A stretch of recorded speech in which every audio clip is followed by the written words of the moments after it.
नमस्कार, मैं बसंती पवार हिंदी लेखक परिवार के YouTube चैनल पर उपस्थित हूँ एक कहानी के साथ जिसका शीर्षक है ताकतवर।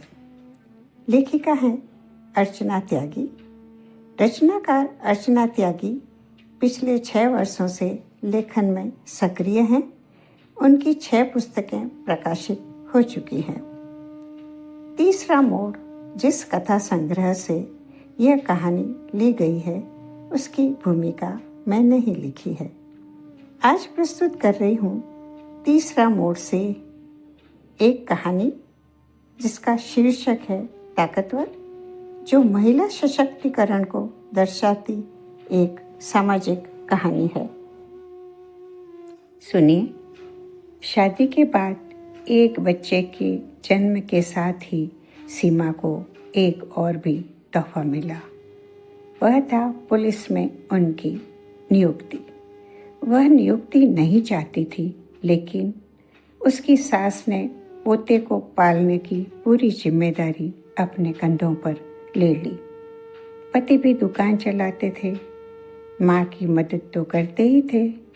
सीमा को भी जब जरूरत होती उसके पास पहुंच जाते। सीमा निहाल हो गई थी ऐसा पति और सास को पाकर। कई बार रात में भी ड्यूटी होती। रात की ड्यूटी करके घर में जैसे ही आई, पड़ोस वाली आंटी सास से बातें करने में व्यस्त थी। चुपचाप उनकी नज़र से बचते हुए दबे पांव अपने कमरे में पहुंची, लेकिन तभी आवाज़ सुनाई दी, सीमा, ड्यूटी से आ गई हो क्या? बड़ी देर से तुम्हारा ही इंतजार कर रही थी। सीमा ने बदलने के लिए कपड़े उठाए थे कि आंटी ने आवाज़ लगाई, पहले इनका ही दुखड़ा सुन लेती हूँ, तभी कपड़े बदलूंगी। यही मन में सोचकर वह ड्राइंग रूम में आ गई। आंटी चाय की चुस्कियाँ लेते हुए बहू की कमियां गिनवाए जा रही थी।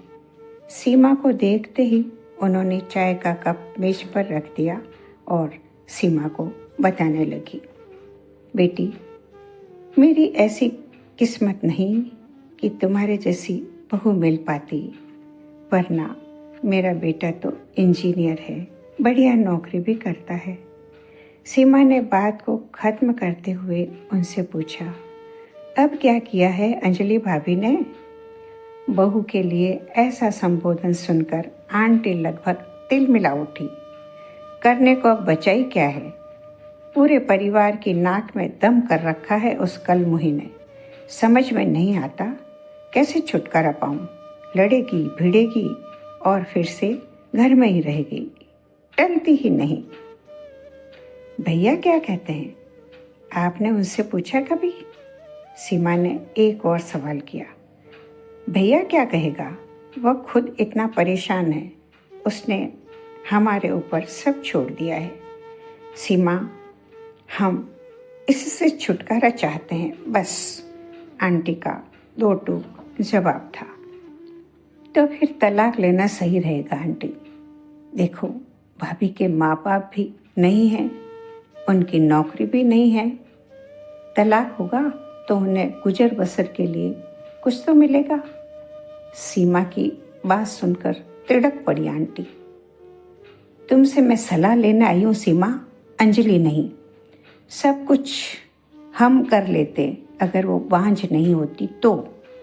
इकलौता बेटा है मेरा, वो रहेगी तो वंश को तो निगल जाएगी। उनकी बातों से तलखी साफ टपक रही थी। पर आंटी, उनके बारे में भी तो सोचो, जाएगी कहाँ वो? अब कौन सहारा देगा उन्हें? गुजर बसर कैसे होगी उनकी? सीमा ने भी खुलकर अपनी शंका जाहिर की। मुझे मेरे बेटे की जिंदगी से मतलब है, वो कहीं रहे कहीं सड़े, मुझे परवाह नहीं। तुम बस इतना बताओ कि उससे छुटकारा कैसे मिलेगा। सीमा उनकी बातों के पीछे छुपे स्वार्थ को स्पष्ट देख पा रही थी। कल थाने में आकर उनकी एक रिपोर्ट लिखा दो। थाने से भी मामला कोर्ट में ही जाएगा। फिर सबूतों और गवाहों के बयान के आधार पर तय होगा कि कौन सही है और कौन गलत। आंटी खड़े होते हुए बोली, इतना तो मुझे भी पता है सीमा, कोई डराने धमकाने का नाटक करवा सकती हो तो बताओ।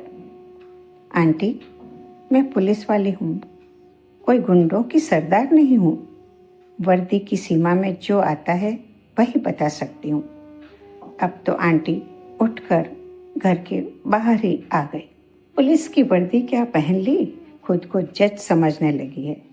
पड़ोसन सोचकर सलाह लेने आई थी। अक्ल बता रही है। गली में बड़बड़ाते हुए जा रही थी। सीमा बेटा, आज कुछ ज़्यादा काम नहीं कर पाई। अंजलि की सास आकर बैठ गई थी सुबह से ही।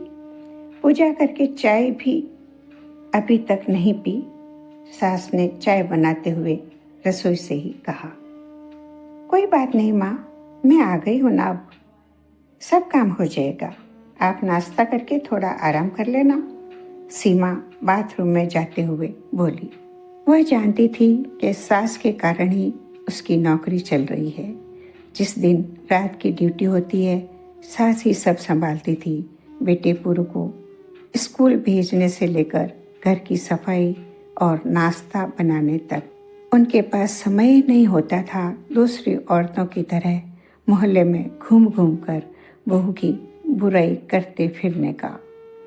दोपहर में पुरु को लेने स्कूल चली जाती, ससुर के लिए खाना बनाती और बेटे के ड्यूटी से वापस आने पर ही चैन से बैठती। पूरा मोहल्ला उन्हें बेटे बहू की नौकर समझता था, लेकिन उन पर कोई असर नहीं था। बेटी भी आकर कान भर जाती, परंतु सब बेअसर। उन्होंने नौकरी लगने पर सीमा से वादा किया था कि उसके बेटे के कारण उसकी नौकरी पर कोई परेशानी नहीं आने देंगी और उसी वादे को शिद्दत से निभाती आ रही थी। एक वो भी सास है जो अपनी 5 बहू को रोज फटकारती है, बेटे से पिटवाती है और तीसरे दिन आकर खुशामद करती है कि उसे पुलिस की वर्दी का डर दिखाकर भगा दिया जाए, सांप भी मर जाए और लाठी भी ना टूटे। अब सीमा ने ठान लिया था कि अंजलि भाभी की आवाज बनकर रहेगी। 2 दिन बाद ही थाने से अंजलि की सास का बुलावा आ गया। आंटी, पूरे मोहल्ले ने आपके खिलाफ शिकायत दर्ज करवाई है। सबका यही कहना है कि आप अपनी बहू अंजलि पर अत्याचार करते हो और अपने बेटे को भी ऐसा करने के लिए उकसाते हो। महिला पुलिस इंस्पेक्टर ने सवाल किया। नहीं नहीं बेटा, मोहल्ले वालों से पूछ लो तुम। बहू ही हमें परेशान कर रही है, काम धाम कुछ करते नहीं, कुछ बोलो तो रोकर चिल्लाकर मोहल्ले वालों को बुला लेती है। आंटी बोले जा रही थी, लेकिन इंस्पेक्टर ने मोहल्ले वालों को अंदर बुला लिया। सब अंजलि का ही पक्ष ले रहे थे। आंटी ने बेटे को फोन करके बुलाया। अंजलि माँ नहीं बन सकती है। माँ बच्चा गोद लेने के लिए राजी नहीं है। माँ चाहती है कि अंजलि को छोड़कर मैं दूसरी शादी कर लूँ। बेटे के बयान को सुनकर आंटी के होश उड़ गए। बुढ़िया अंदर जाएगी या बहू से माफ़ी मांगेगी? जल्दी बोल, इंस्पेक्टर ने डंडा मेज पर मारते हुए कहा। आंटी हाथ जोड़कर खड़ी हो गई। जैसा आप बोलो मैडम, चाहो मेरी बहू को यहीं बुला लो, थाने में ही माफ़ी मांग लूँगी। आंटी के बोलते ही अंजलि अंदर आ गई। उसका पति उसे साथ लेकर ही आया था। मैडम, मेरी सास को छोड़िए आप, ये हमारे घर का मामला है, हम दोनों इन्हें समझा लेंगे। अंजलि ने पुलिस इंस्पेक्टर को देखकर विनम्रता से कहा। पूरा मोहल्ला हैरान था।